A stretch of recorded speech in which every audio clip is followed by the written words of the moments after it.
You're listening to the Perth Property Show, Australia's only weekly property podcast by West Australian experts for West Australian listeners. Catch your latest episode every Monday at 7 a.m.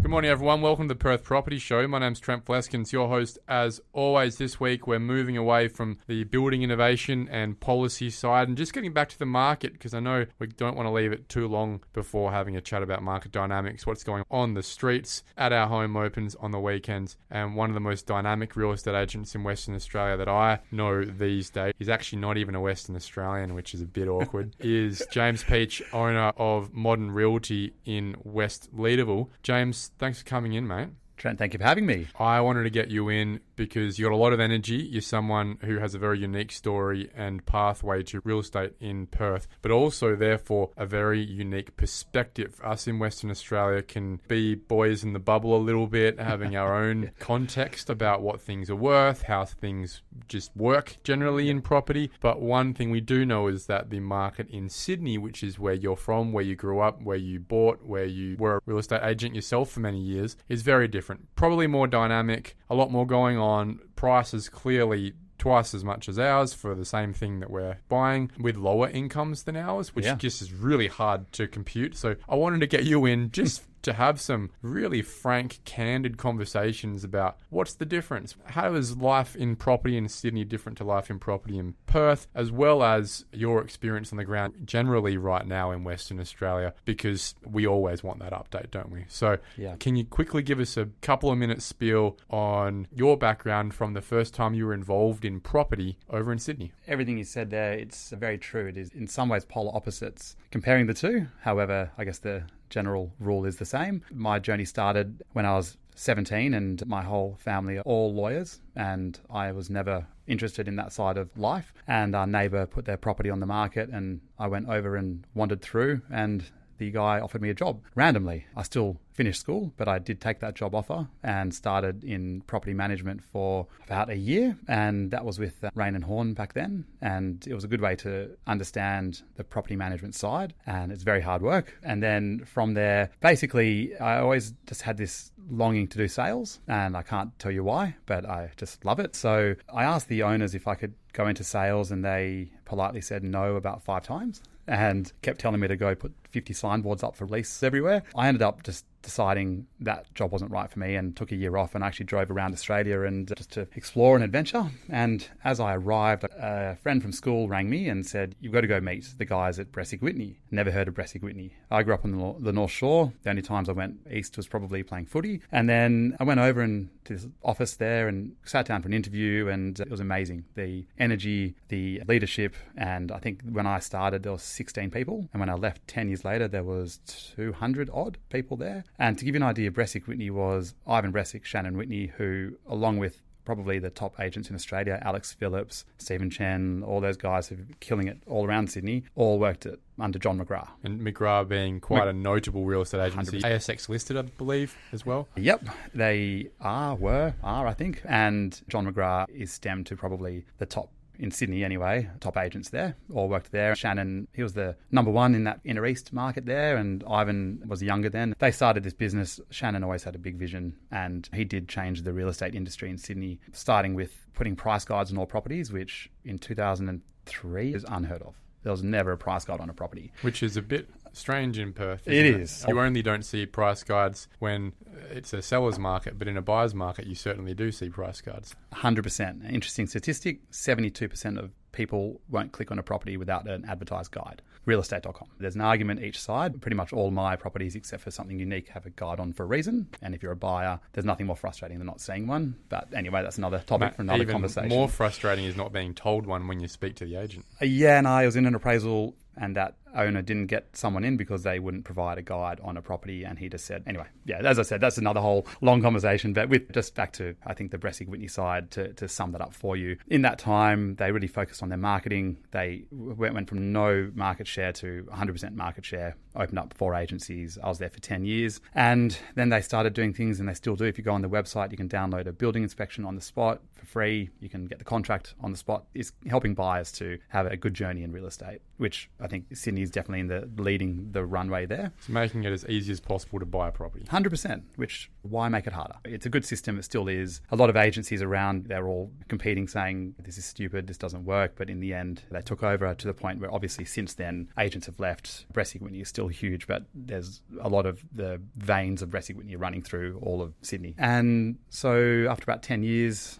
I left, and one of the directors, Peter, and I started up a Ray White in the inner eastern suburbs in Sydney. And so what sort of suburbs are they in the inner east suburbs? We had an office on Oxford Street in Darlinghurst on the border of Paddington. But I loved the beach and lived in Coogee and basically organically sold a lot around there. We started that business, which is still running today, and we were selling between 10 and 15 properties a month as a team, and we were all around Sydney, from Coogee, Bondi, Darlinghurst, Inner West, covered quite a broad area, but definitely focused eastern suburbs. So you obviously went throughout that journey over the next 10, 15 years, saw prices rise and rise and rise. Tell us that experience of, I guess, most people going, oh, next year it'll drop or it will stabilise or it can't keep going. What has been that dynamic on the ground for both professionals but also for owners and investors? So we managed around 750 properties, but a lot were investors who owned multiple properties in the eastern suburbs, and you'd always catch up with them and the conversation was always the same. I'm selling this property because I think the market's going to slow down. I'm selling a property because of this or that. Everyone at some point thought the market would slow down, and yes, it did slow down, but as a general rule, over the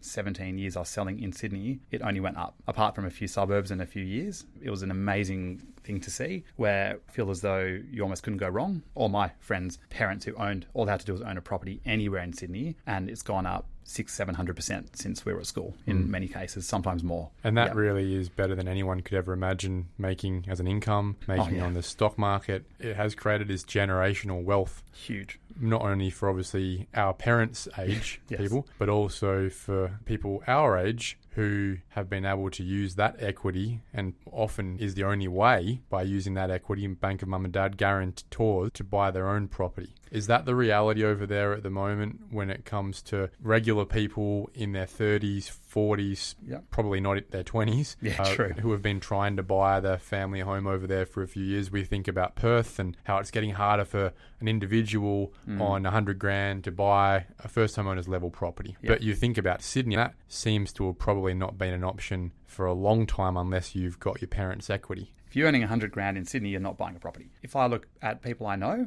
my age, like late 30s, anyone who bought a property back then was probably a bit easier. In their 20s, has done very well for themselves. And I have a lot of friends on very good incomes who didn't buy, or they did buy, but in their 30s. Yeah. And they might be on double or triple the income of the other people who bought in their 20s, but unfortunately, they're behind the 8-ball. And if they've bought an apartment, try and buy a house now. But those people who did the very Sydney thing, buying in their late 20s a 1 or 2 bedroom apartment, selling that for a terrace, and then having a family and buying a house, they're the ones who have done by far the best. And it's interesting, I've noticed the same thing just over the last 5 years really with my friendship group, that there are people who bought in 5-6 years ago and seen a 70-80% increase in the value of their property, and that might have been $300,000-$400,000, not $1-2 million in Sydney reference, but there are a few guys who make probably double their income who are unfortunately $300,000-$500,000 behind now because they didn't make that purchase 5-6 years ago. And it's funny how you can have a great job, great income, but if you didn't make the house purchase back before COVID, essentially, you are struggling to catch up with people who aren't as well-to-do as you, maybe, if you were comparing yourself. Absolutely. And I guess you see that really exacerbated in Sydney's culture. To an extreme. Haves and have-nots are really just people who owned property versus who didn't. Yeah.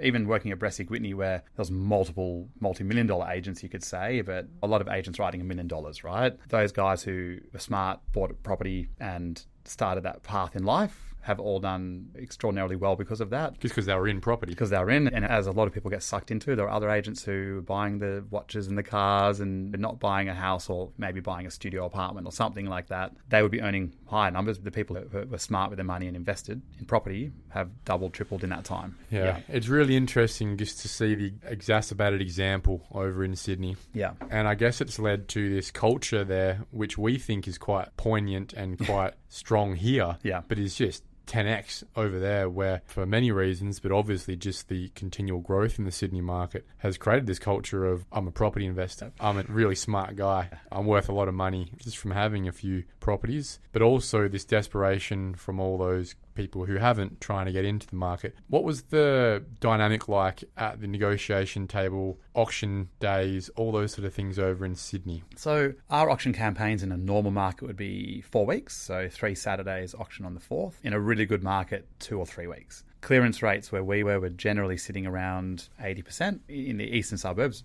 to be fair, a lot of the time it was 90%. It was really high always. That's where the biggest difference, I think, between Perth and Sydney would be the auction method. So you send most things to auction over there? Honestly, 90% of properties would go to auction. So what's the reason? Okay, let's look at it logically for a second and go, you've got buyers competing openly with each other in an open forum. You can see who you're competing against. There's no smokes and mirrors. You've got an owner who can understand market value by seeing it. In front of you, you have 3, 4, 5 buyers competing to the point where there's one buyer who is above all the rest. As an owner, whether they're selling or not, you can't argue that is market value at that time, as opposed to negotiating and playing the game, which it can be. The auction process, I can understand why people in Perth hate it, and I'm not telling people in Perth to do it at all. I just grew up doing it in Sydney, and that's why I think even in Sydney, not everyone loves an auction, especially buyers, right? But the reason buyers don't like it is because they feel like they're going to overpay. They're not in control. But the thing about auctions is you actually know if you're overpaying or not because you have that full visibility. You can 100%. spend $1 more than the second Correct. offer and you know that you've done well there. But it also is very obvious that in an auction process where you don't have opportunities as a buyer to get in quickly, have better terms, all that sort of stuff. But you do. In an auction? Yeah. You can't get in on the first day and go, how I'll just buy it? Yeah, 100%. I mean, most properties sold before auction. Oh, there you go. Let's talk about that. Yeah, I'll give you an example. It's the truth that a lot of properties, when they're selling before auction, either have one buyer and there's a reason they're doing the deal. They've got someone who is just adamant they're not going to go, because you can offer any time. An agent can't stop you putting an offer forward, right? So you can go to the office, present a 66W and a contract, which waives the cooling off period, 10% deposit, and give it to the agent, and they have to give that to the owner, right? So some agents say they're not going to present offers, but you're supposed to, right? I would say a 90% clearance rate at auctions, probably half are selling before auction, and the other half are going to auction, in my market anyway. The buyers still had an ability to buy it at any time, especially if they were scared of going to auction. And to be fair, sometimes that created an environment where it made it easier, because if you had 10 buyers, you run it to auction, and if you didn't, and the buyer really wanted to buy it, normally they'd want to put an offer in, and they would, and you just negotiate and do the deal. That's interesting. It creates probably even more fervour there, because as a buyer on the streets trying to do your full-time job and then track 10 houses going to auction every Saturday or Sunday, not only do you have to have your weekends full, but you also have to be getting in early on day one, not auction day 4 weeks later, and making sure that property doesn't get pulled from you on the first week from an owner who accepts an early offer. So you're putting an early offer in, getting rejected maybe, and then being told to wait 2-3 weeks later for auction day as well. It'd be so time consuming as a buyer to try and buy a property over there compared to even here. I guess the difference is if you have a guide of $2 million, right, and someone offers 2.2 and the owners don't take it, you have to adjust your guide to 2.2. So there are benefits in it. That can push other buyers in the wrong price point away, which is better for the buyers because they know it's out of their budget. But I don't really see the difference between that and there was a property that sold on the weekend where they had the open on Saturday. They sold it on Sunday morning. I knew 4 buyers who were interested in that property, would have paid more. The agent just took the offer and sold it. What would be more frustrating for me would be that situation where you haven't even had an opportunity, and that's on the agent, to be fair, not on the market or anything else, or an auction campaign. They've gone and just sold it to, and I see this in Perth sometimes. It happens a lot when you've got lazy agents who are just happy to churn. 100% it does. And they'll essentially just go to the first opportunity that comes their way that the seller is happy with. Approved, gone, here's my money. Yeah, and I will say to owners all the time, don't expect to sell it on the first weekend, because you need to call your buyers back, you need to get the feedback for the owner, all the rest, and that owner probably lost $150,000 and paid that agent $40,000 to sell the property for less than it was worth. So back to the auction, the question you had then is, yes, it's frustrating if you've got 10 auctions, but what's the difference between having 10 auctions and having 10 properties for sale, not knowing when they're going to sell, agent not giving clarity on offers coming in, not knowing where the offers are at? Because at an auction, at least you can see where the highest offer has been. I guess it's like a set date sale in Perth in a certain way in terms of how long you're waiting. So you make a good point. Price, you've essentially done really well over in Sydney as an agent, and I would expect your commission keeps going up because it's just 2% or then whatever number you're charging over there of the purchase price. So everyone's winning all the time. A whole culture of everyone just winning as long as they're a part of it. And naysayers on the side being proven wrong year after year. And then you've decided to pull up stumps and move to Perth. Why? Okay, my wife is from Perth, originally England, but moved to Perth when she was young. I'm a surfer when I have time, which is not very often, but I used to come to Perth all the time for no reason, just I loved it. And when I was running that business in Sydney, I actually was looking to buy an investment over here, made a few calls, didn't really hear back, wasn't getting much feedback. And I was like, this seems like quite a different process. And we have 2 boys and just the lifestyle Perth offers. And I saw a really good opportunity in the real estate sector, I guess you could say, the being an agent over here. Probably and also the market as well, given prices a few years ago. I was studying them. I love real estate, always have. I probably, like you, read it when I wake up and in the evenings too. I just love following trends and all the rest. And I saw Perth had probably a really great path ahead of it for a while. Sydney was also a bit up and down at that time. And I look at the lifestyle and I look at the opportunity and I thought, I've had a lot of fun in Sydney. My family still probably want to kill me to this day. We're all very close, but jumped over, sold out of the business, moved over here. And now I guess this business is probably growing faster than I thought, but loving it. But yeah, I think that to answer your question, great for the kids, beautiful place to live.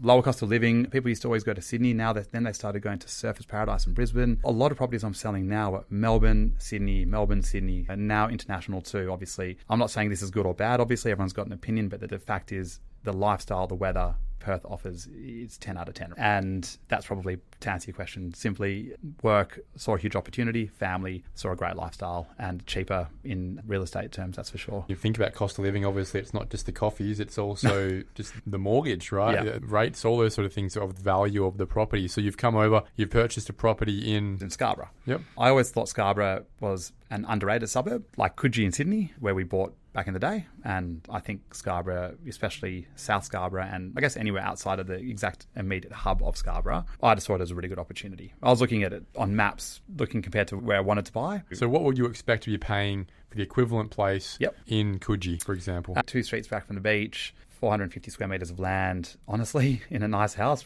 6 million. And what do you pay? When I bought it too. Yeah. So you're looking at it as a Sydney person, scratching your head going, what's wrong with this place? How is this just $2 million?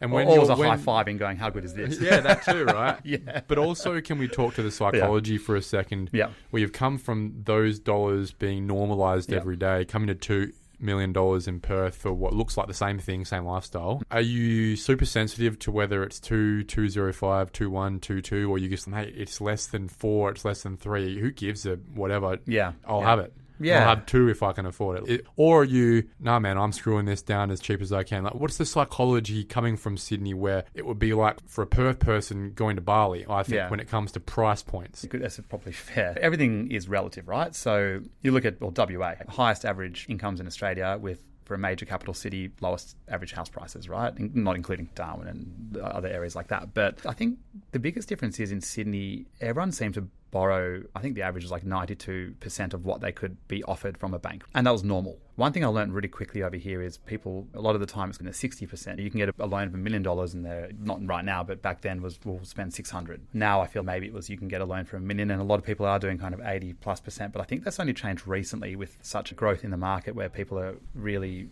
finding it hard to buy now and to move up in the market. So the biggest difference for me was probably just the Sydney, people just go balls in, literally property, right? Everything's property. Over here, it's a good lifestyle. There's a lot more, to be fair, a lot more people spending $100,000 on a 4-wheel drive and living a good lifestyle and outdoors lifestyle and spending money on toys and things like that, the jet skis, boats, all the rest. Where in Sydney, honestly, people just put their money into real estate. You have a $6 million house with a bunky $5,000 car because that's all you can afford. Maybe not a $5,000 car, but yeah. And you have to remember, we're talking the eastern suburbs here, but even North Shore and Northern Beaches are still, that same house in the Northern Beaches is probably 3 or 4 million. And you go out to the urban fringes and you think about somewhere in Perth now, you're spending $700,000-$800,000 for a property that was $300,000-$400,000 only 5 years ago. But that same property in Mount Druitt, out in Blacktown, these sort of areas, what are you paying for your standard house and land package over there? $1 million probably won't get you a house in Mount Druitt. $1 million doesn't really get you anything in Sydney. And when you look at average house prices and the market movements, when they're saying Sydney's gone up 0.3%, most of Sydney's gone down, but it's just all those outer fringe suburbs that are actually still going up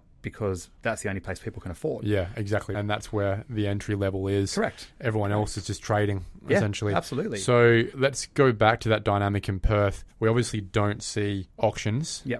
Starting to see them. A little bit as markets start to get hotter in Perth, and we really only see it when houses would sell themselves in Perth. They go to auction. When you were first over here and you were asking the questions of why to buyers and sellers and colleagues, what were the answers you were getting as to why we don't do auctions here? Was it simply the cooling off period, or was there more of a cultural pushback? So cooling off periods don't exist really in the eastern suburbs and probably a lot of the North Shore, right? Because they just waive them? You waive them. So I would have sold, let's just give an example of a company selling 500 properties a year in the eastern suburbs. You probably do maybe 50 at cooling off periods. In a really bad market, maybe 150, right? But it's 10% maybe. It's just not the norm, right? So in Sydney, if you go to buy a property, you need to pretty much have your 10% deposit ready to go, 5 or 10%. You don't get to pick your deposit. So it's 5 or 10%. You waive your cooling off period, and you just basically need to have pre-approval. So if you're going to auction or whatever it is, you're the highest bidder, you sign the contract, and that's done. You're unconditional. You pull out of that, you lose at $2 million, you're losing $200,000, right? Have you seen it? Yeah, many times. Coming over here, for me, there was so much more power on a buyer to be able to just... Well, a finance clause means nothing these days. You can get your mortgage broker to just write a letter to say, yeah, you can't get it anymore. Correct. And that's all good. 5 years ago, you would need a rigid letter from a bank to get out of the finance clause. Yeah, and so let's go a step further on that. Owner has to sell their property. On day 20, you get a letter from an email just saying, sorry, finance not approved or something. And that's 3 weeks of a campaign you've lost, starting from scratch again. Now, I'm not saying this is right or wrong. I'm just saying these are the facts. It doesn't give certainty, and the building reports being done post-sale, everyone's used to doing that here. I'm a believer that people should do it beforehand, or even an owner or an agent should get the owner to do one in advance. I agree with you. I think we as selling agents, not that I've ever been one, but selling agents should all be organising building inspections up Absolutely. front. Just, again, take away one of the risks 100%. of it. And we spend the amount of... We've got a couple of awesome agents working here. I've got a few guys, and they're amazing. And just seeing the day-to-day things you have to deal with, where building inspection's done, there's this, there's that on it. These are all things that shouldn't happen post-sale. It should be something that's dealt with in advance. And I know this is the system that people are used to here, but in Sydney, you've got a standard contract. So the building inspection's done, the property's sold. Any changes to that contract are done obviously, and then the lawyer/conveyancer does that, right? And I think they charge the same fee as settlement agents do here, right? So it's all done by the time the property's exchanged. So then exchange to settlement is really just formalities, right? Over here, it's like you exchange a property and it's just cool. This isn't even near done until building a pest is done, finance is approved, whatever the terms are. I also find it's interesting how an agent can just write any terms up they want to with no legal backing or anything else. An owner says this, they can just write it in. Just fly off the seat of the pants. Yeah. Whatever they want to do, right? Now, the only thing is especially if you're a younger agent, you don't understand that could come back to haunt you pretty badly. And you see this with buyers agents, all the rest, writing up terms. And I've heard some horror stories, and I think there's a lot of things that could be smoothed out there where you just don't have those issues in Sydney. Yeah. So auctions? I just know how much Perth hates auctions. I understand why they don't like them.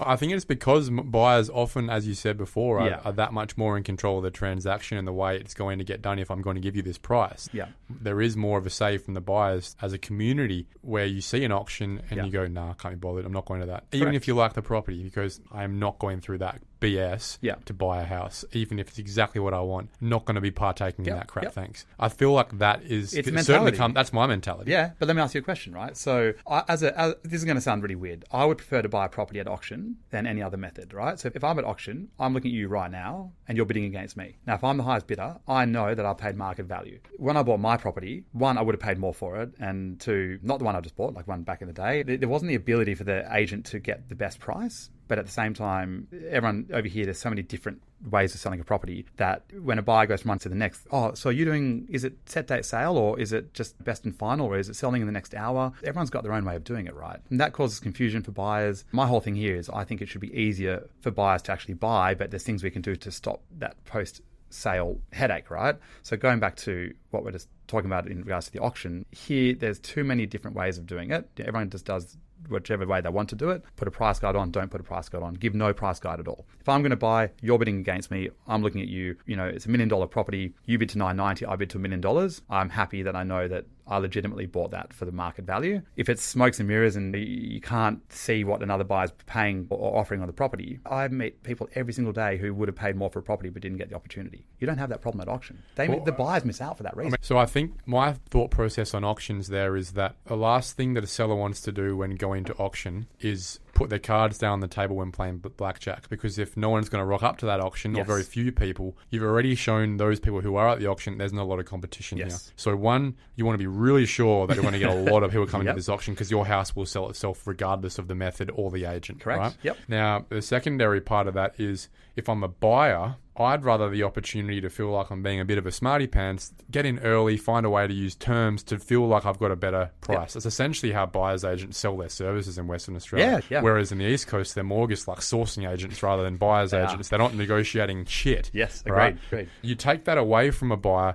straight away they're going, well, no, I want to buy a property where I feel like I've got a little bit of a win. Yeah. And I'm not going to get that at auction because I'm going to be proven that I was the mug who paid the most. Whereas if I go through private treaty, maybe there's a way where I got this for a bit less because I was quicker, the agent liked me more, I had better terms, whatever it is. And so that culture of buying in Western Australia, I think, leads the way of why we don't have auctions, because sellers time and time again, even for nice properties and nice areas, have been reinforced that, sorry dude, one guy rocked up. And I think that's a sign of the time. So right now it's all good to say, yes, auction works. Perth has gone through a hell of a time where one day your property is worth $1 million and 2 weeks later it's worth 800. You don't see that many places, right? And not only that, 100 people turn up on one weekend and in 2 weeks the market's changed and no one's turning up to the same property, where you don't see that in other markets. You look at auction markets around Australia when the market's really slow and they learn how to master it to get them sold, right? Let's move to your views on Perth's market right now, what you're seeing on the ground as a bona fide, respectable, respected agent, someone who I find is very dynamic, as you can hear on the podcast for everyone listening. What's going on at your negotiation tables right now? What sort of stuff is selling really well? Is there anything that is surprising you that's not selling as well, and why? I've always thought Subiaco, for instance, is a suburb where it's been undervalued, right? Just because of a lot of reasons. And so what I'm seeing at the moment is, let's talk broadly here, it's the downsizer market. And this is why I'm talking about Subiaco too.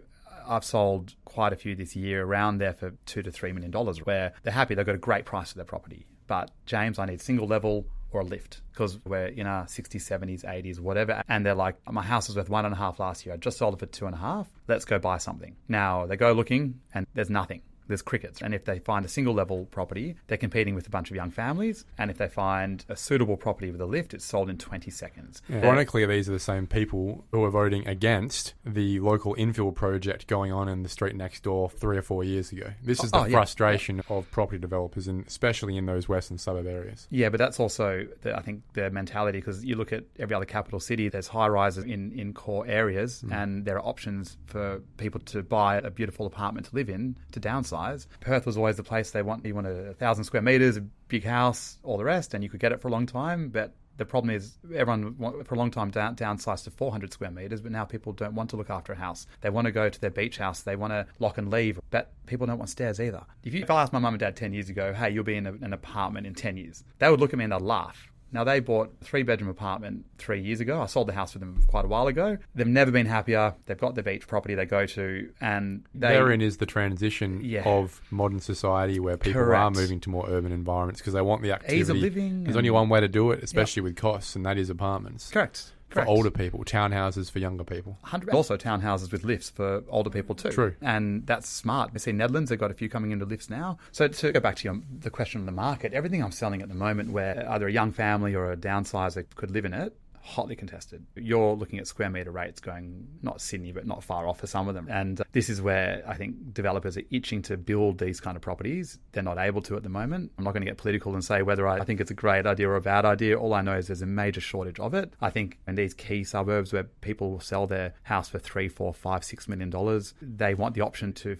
live in that same area. But all these suburbs have you've got Subi 1, which is a good example. There's a reason that's gone up so much, because it is a good option, or probably the best option for them to live in the area, but there's not really many other options. Or you've got Elysium, good example at the top of Rockaby there. Correct. But there really needs to be like 10 Elysiums. Yeah, to capture that market. Yeah. And it's going to be a big problem because people don't want to move right out of the area. They want to stay in the area. So look at Brisbane, Sydney and Melbourne, all those core markets, they've all got, whether it's on the train line or wherever, they've got some nice high rises that work aesthetically to that market and all the rest, and they're popular for a reason. Yeah. What's not working? Anything that you're finding is a reason why something isn't selling in the first couple of weeks? Is it a property type? Is it a seller expectation? Is it a location? Building costs. Land is definitely not as easy to shift in, not around here. I'm talking further afield. There's Midlands, those areas, you can still buy 1,500 square metres for 600,000. Why? Because you can't build apartments at the moment. Bassendean, areas like that, you can still go buy a triple block for $1.5 million where you could build 150 apartments on it, but no one's buying it. Try and find that in another capital city. You can't, because you can build and you can make money on it. So that's probably the one tricky market at the moment. I'm also seeing still that whole anything on a busy road, or, what people love at the moment, they want a shed. If they can get a shed, people don't like not having a garage here. There's definitely a few key ingredients, maybe you could say, but if it's not there, that buyers are definitely a bit more hesitant. And also, everyone's saying the market is phenomenal, but to be fair, with that market comes heightened vendor expectations. And if you don't manage them, there's a lot of properties out there, good properties, that haven't sold still. Yeah, and that's interesting. I've noticed that as well, that there are properties that you look at and go, oh, it's interesting. Didn't get that many people to the home open. Correct. Great location, great property. Yeah. But then I look at the price and I'm scratching my head going, Yes. That's a lot. And I can only put it down to that, James. Is that what it is? Is that it is. Sellers are pricing themselves out? My advice to everyone who's got those beautiful properties, or even just normal properties, to be honest, that nothing special, just price it fairly. Give it a price, Absolutely. give it a range, and 100%. make it fair, not top end.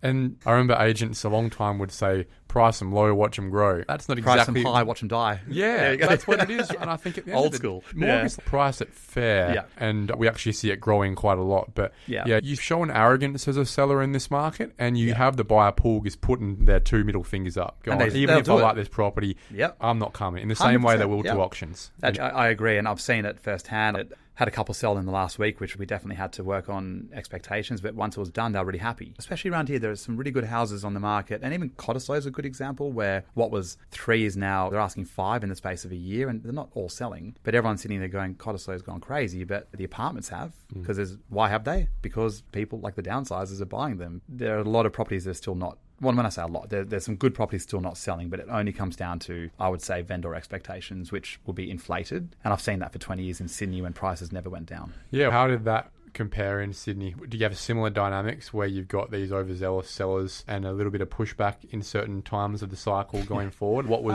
the outcome there with regards to that dynamic? Or was it this ravenous acceptance of whatever the price is, I'll pay what I have to because there's always 10 more people? Yeah, and look, in Sydney, it's not all roses. I've had auctions where no one's turned up. I've had lots of them. I've probably sold 25% of properties with one buyer, but they're still sold. But talking about vendors and heightened expectations, a lot of it comes down to motivation. A lot of it comes down to experience. And you need to be able to justify that as an agent and show them recent sales. If an owner says, I want 2 million, and I'm seeing that at the moment, and the agent just goes, yes, because the market's good. But the comparable's 1.7, and then all of a sudden no one's turning up to an open home. Yeah. In Sydney... you've got the auction process for starters, which would be evidence. Yeah, but I guess if you have a reserve that's way above what people want to pay, is that where as an agent you're in there in the room going, Gladys, you got 20 offers here, but they're all 10% lower than your reserve. This is what it is. Is that your opportunity there to condition a seller? Absolutely, from day one. And Gladys will soon see, because you've got expectations of $1 million, and either the auction stopped at 900, or a lot of property sells in Sydney the day of auction, but after the auction, because that's just conditioning the seller. And the auction's done its job. The buyer's still there. You go back and forth a few times and it gets done. In saying that, in the Sydney market, generally it's those people who have